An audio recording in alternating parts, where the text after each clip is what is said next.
There's this moment, and maybe you've had it, where you're sitting somewhere pretty ordinary. Could be your couch, could be a lunch break at work, could be 2 a.m. when you can't sleep and you're doom scrolling through your phone. And you stumble across something about Bitcoin. Maybe it's a news headline, maybe it's someone in a comment section talking about how they bought some years ago. Maybe it's a friend casually mentioning it like it's no big deal.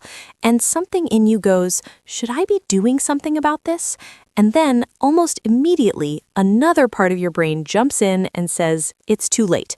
The people who made money already made it. The price is too high now. I missed it. I don't even understand how it works. And so you close the app, you go back to whatever you were doing, and that feeling just fades. I've talked to so many people who've had that exact moment, multiple times, and I find it genuinely fascinating. Not the Bitcoin part specifically, but the psychology behind it. Why do people keep circling back to something, keep feeling that pull, and yet keep talking themselves out of it? That's the kind of thing I think about probably more than I should. My name is Emmy, and I spend way too much time thinking about money, financial psychology, and why some people seem to quietly build real wealth over time, while others stay stuck in the same patterns. Not because they're less smart, not because they earn less, but because of how they think about what's possible for them. And today, I want to talk about something specific, not Bitcoin in general. There are 1,000 videos about that. I want to talk about a particular threshold, a number, 0.1 Bitcoin. And I want to explain why, for a lot of people, getting to that number, actually owning zero point 0.1 BTC, changes something. Not just in their portfolio, in their head, in how they make decisions, in how they think about the future.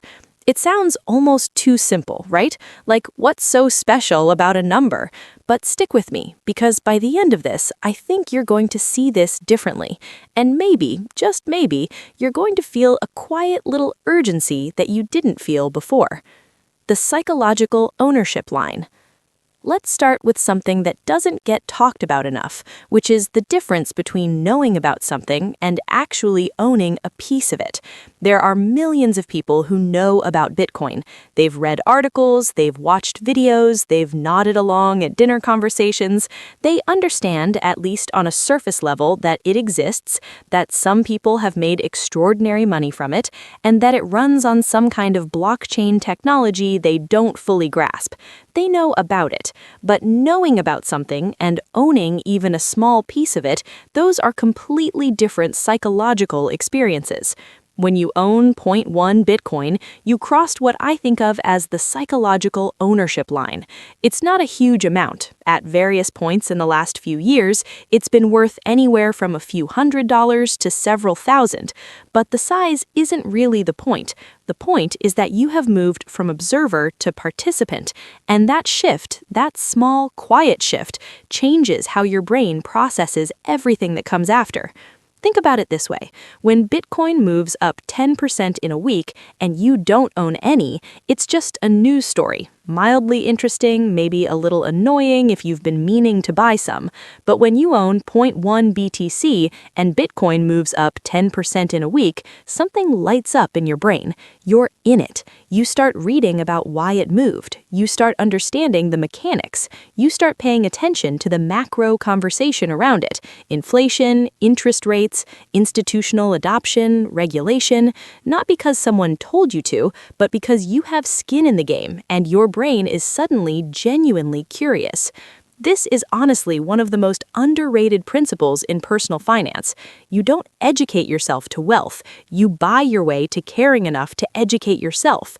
The ownership comes first, and the deep understanding follows. Most people have it backwards. The supply math that most people ignore. Okay, so here's something that I think is genuinely important, and I want to walk through it slowly because it sounds simple, but the implications are kind of staggering. There will only ever be 21 million Bitcoin. That's it. It's coded into the protocol. It cannot be changed without the consensus of the entire network, which essentially means it's not going to change. 21 million. Full stop. Now, there are roughly 8 billion people on the planet, and that number is going up. The global middle class is expanding, financial literacy is improving, emerging markets are coming online with smartphones and internet access at a pace that's genuinely remarkable. More and more people are going to learn about Bitcoin. More are going to want some. But here's the math that tends to stop people mid-thought when they actually sit with it. If you divide 21 million Bitcoin by 8 billion people, you get 0.002625 Bitcoin per person. That's if every single Bitcoin were distributed perfectly equally across every human being alive today, which they won't be. Many Bitcoins are already lost forever, locked in wallets where the keys have been misplaced or discarded. Estimates suggest somewhere between 3 and 4 million Bitcoin are gone permanently, so the real supply is closer to 17 or 18 million, maybe less. So when you own zero point 0.1 Bitcoin, you own more than the mathematically possible equal share of every single person on Earth. You're already in a position that, just statistically, just purely by the numbers, most people on Earth will never reach. Not because you're richer than them, but because there literally isn't enough for everyone to have what you have. Now, I'm not saying this to make you feel superior. That's not the point at all. I'm saying it because I think most people who are on the fence about buying Bitcoin don't actually understand the scarcity in a felt way. They understand it abstractly. They know the number 21 million, but they haven't sat with what that means when you multiply it by the direction the world is moving in. When you actually let that land, 0.1 Bitcoin starts to feel less like a speculative bet and more like positioning. There's this thing that happens when you have a meaningful stake in something, and it's not just Bitcoin. It's true of stocks, real estate, businesses, anything you actually own. I call it the compound attention effect, and it's one of the most powerful invisible forces in wealth building. Here's how it works. You buy 0.1 Bitcoin. Maybe it took you a few months to save up for it. You went through the slightly annoying process of setting up an exchange account, verifying your identity, figuring out wallets. It wasn't the smoothest experience, but you did it, and now you have it. From that point on, your brain starts doing something remarkable without you even trying. Every time you read a business article and Bitcoin gets mentioned, your ears perk up. Every time a government announces something about crypto regulation, you actually read the full article instead of scrolling past. Every time a major company says they're adding it to their balance sheet, you feel something. You start connecting dots that you never would have connected before. Over months and years, this builds up into a genuinely impressive body of knowledge. You start understanding the relationship between monetary policy and Bitcoin's price action. You start understanding what the halving means and why it matters. You start understanding the difference between Bitcoin and the rest of the cryptocurrency space. You start having opinions, real, grounded, evidence-based opinions about where things are heading. And here's the beautiful compounding part. That knowledge makes you a better decision maker, not just about Bitcoin, about money in general. Because once you start deeply understanding one asset class, truly understanding it, not just reading headlines, your overall financial literacy goes up. You start asking better questions. You start seeing the connections between things. You become harder to fool by bad financial advice and easier to recognize good opportunities. People who have been holding Bitcoin for 3, 4, 5 years talk about this a lot. They say that Bitcoin was almost like a gateway drug to genuinely understanding money, not because Bitcoin is magic, but because having something real at stake made them care enough to actually learn. That's the compound attention effect, and you can't buy it. You can only earn it by taking the first step. What 0.1 Bitcoin does to your relationship with risk. I want to talk about something a little more uncomfortable for a second, because I think it's important. Most people have a deeply unhealthy relationship with financial risk, and I don't mean they take too much of it, although some people do.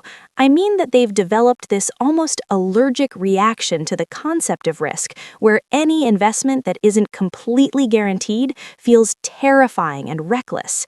And this reaction, well-intentioned as it is itself a form of financial risk that most people completely overlook. Keeping your money in cash or in a savings account earning 1 or 2% while inflation runs at 3, 4, 5% is not safe. It is a slow, invisible loss. You feel safe because the number in your account doesn't go down, but the purchasing power of that number is eroding every single year. It's risk wearing the costume of safety, and it's keeping a lot of people poor. When you buy zero point 0.1 Bitcoin, you do something that is incredibly useful for your financial psychology. You deliberately, consciously, with full awareness, take on visible risk. You watch the price go up and down. You feel the discomfort of a 10 or 20% drop. You sit with the uncertainty and you don't die. You survive it. And that survival teaches you something that no amount of reading can teach you, that volatility is not the same as loss, and that you are more emotionally capable of handling investment risk than you thought. This is genuinely transformative, because once you've proven to yourself that you can hold through a rough patch, that you can see your zero point 0.1 Bitcoin drop in value and not panic sell, you start trusting yourself more as a financial decision maker. You start being able to look at other investments, real estate, stocks, small businesses, with clearer eyes. You've calibrated your actual risk tolerance, not the theoretical one you'd report on a questionnaire, but the real, lived, practiced one. A lot of people who've been investing for a while will tell you that some of their best financial growth happened not in bull markets when everything was going up, but in bear markets when they held on and kept buying, because the discipline that gets built during hard times is the discipline that creates long-term wealth. And zero point 0.1 Bitcoin, in a strange way, is a really accessible training ground for developing that discipline. It's small enough to not be catastrophic if things go badly, but it's meaningful enough to teach you real lessons. The identity shift nobody talks about. This one is harder to quantify, but I think it might be the most important thing I'm going to say in this entire video, so stay with me. When you own zero point 0.1 Bitcoin, something changes in how you see yourself. Not overnight and not dramatically, but gradually, quietly, the way you think about who you are in relation to money starts to shift. Before, you were someone who watched things happen. You saw Bitcoin go from a few $1,000s to $60,000, and you watched it from the outside. You were a spectator in that story. And being a spectator has a particular feeling to it, a kind of helpless frustration, a sense that the gains are always happening to other people, that you're always a step behind, that maybe this whole wealth building thing is just not really for someone like you. And that last part, someone like you, that's the thing I really want to dig into, because so much of our financial behavior is driven by identity, by the story we tell ourselves about what kind of person we are. And for a lot of people, especially people who didn't grow up around investment conversations or financial literacy, the story is, I'm not really an investor. I don't really understand this stuff. That's for people with more money, more knowledge, more confidence than me. Buying zero point 0.1 Bitcoin doesn't just give you an asset, it gives you a data point that contradicts that story. You did the research, you made the decision, you went through the process, you own it. That's something an investor does. Whether the price goes up or down in the short term, you have evidence that you can do this, and that evidence starts, very slowly, to rewrite the story. I've seen this pattern so many times. Someone buys a small amount of Bitcoin, maybe nervously, maybe with money they can genuinely afford to lose, and 6 months later they're asking about dollar cost averaging. A year later, they're looking at their overall portfolio with a kind of engaged interest they never had before. 2 years later, they're having conversations about financial planning that they would have felt completely unqualified to have before. The Bitcoin didn't do that, the identity shift did. The moment they crossed from spectator to participant, that was the thing. The conversation that changes. Here's a slightly lighter one, but it's real and worth talking about. When you own 0.1 Bitcoin, your conversations about it change. Specifically, they get a lot more useful. When you don't own any and someone brings up Bitcoin at a dinner party or a work lunch, you do one of two things. You either nod along vaguely while understanding very little, or you play devil's advocate and bring up concerns you read somewhere. Oh, but what about the energy use? Oh, but what about the scams? oh, but it has no intrinsic value. And these aren't bad points necessarily, but you're making them from the outside, without really having done the work of understanding both sides deeply. When you own some, the conversation shifts. You've done the reading, you've formed actual views. You can have a nuanced discussion. You can say, yeah, here are the legitimate criticisms. Here's how I think about those. Here's why I still hold it. Here are the things that would change my mind. That's just a much more interesting and useful conversation to be in. And the people you attract into your financial life start to change too. Like-minded, thoughtful people who are also trying to understand money and build something for themselves tend to seek each other out. You end up in conversations that leave you more informed, more energized, more connected to a community of people who are actively engaged with their financial lives. And that social layer, honestly, don't underestimate it. Your financial outcomes are deeply influenced by the financial conversations happening in your life. Upgrading those conversations is one of the highest leverage things you can do.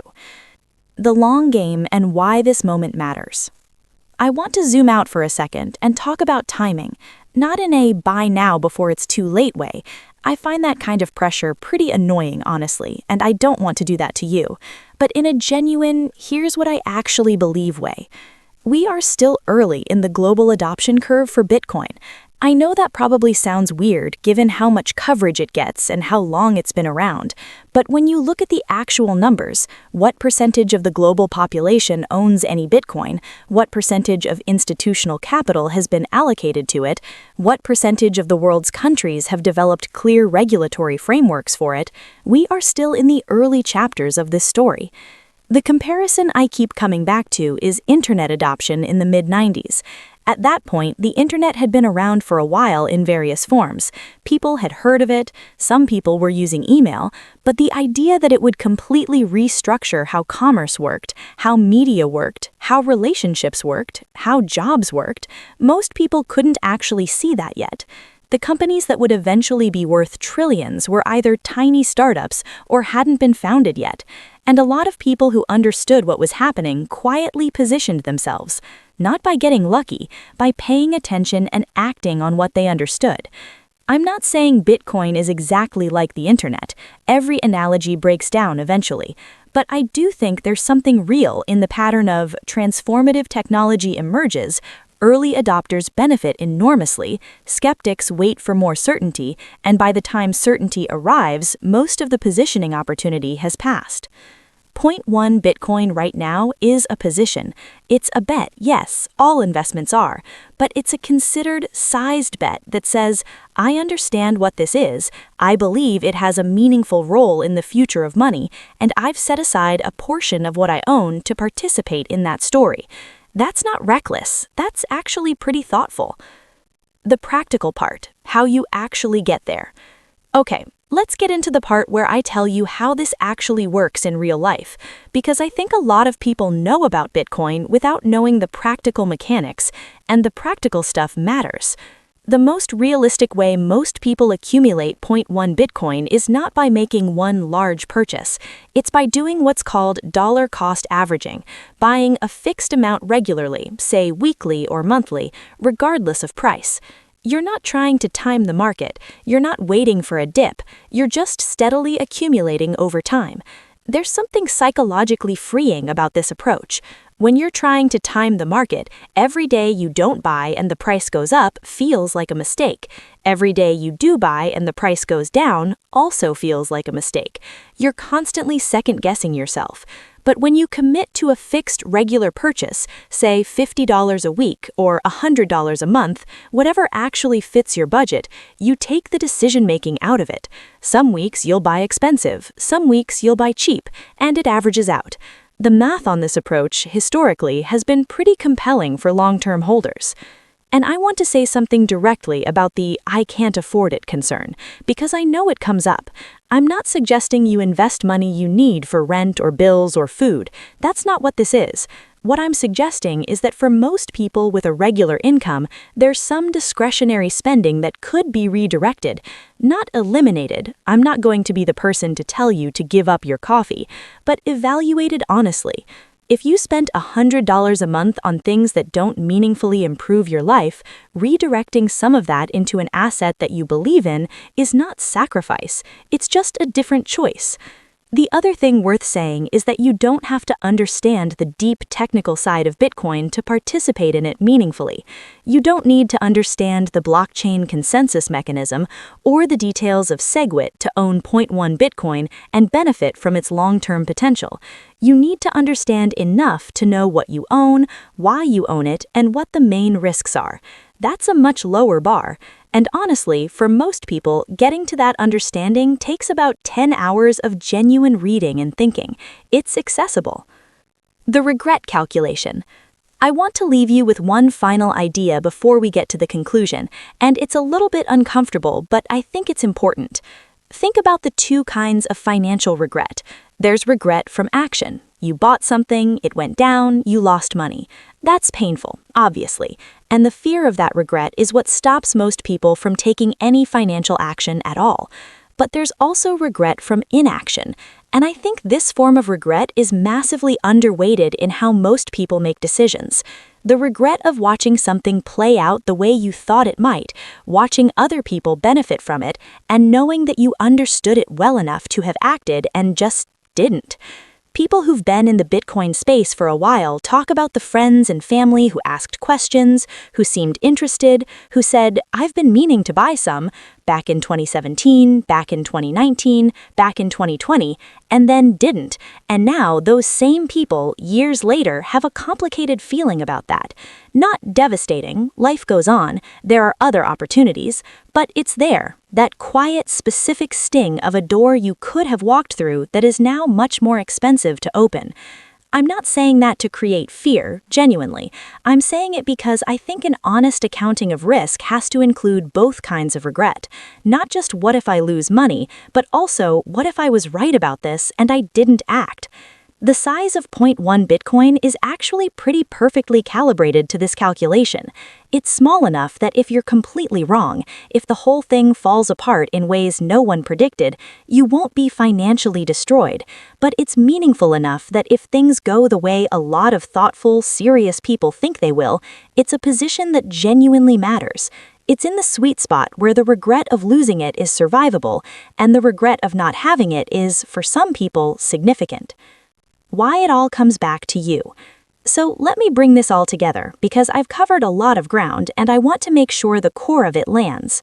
0.1 Bitcoin is not just a number, it's not just a price target or an investment goal, it's a threshold. And what happens on the other side of that threshold isn't about money, not really. It's about who you become in the process of getting there. You become someone who crossed from spectator to participant. You become someone who proved to yourself that you can tolerate real financial risk and survive it. You become someone who has skin in the game and therefore actually learns deeply, practically, usefully, learns about one of the most significant financial shifts of our lifetime.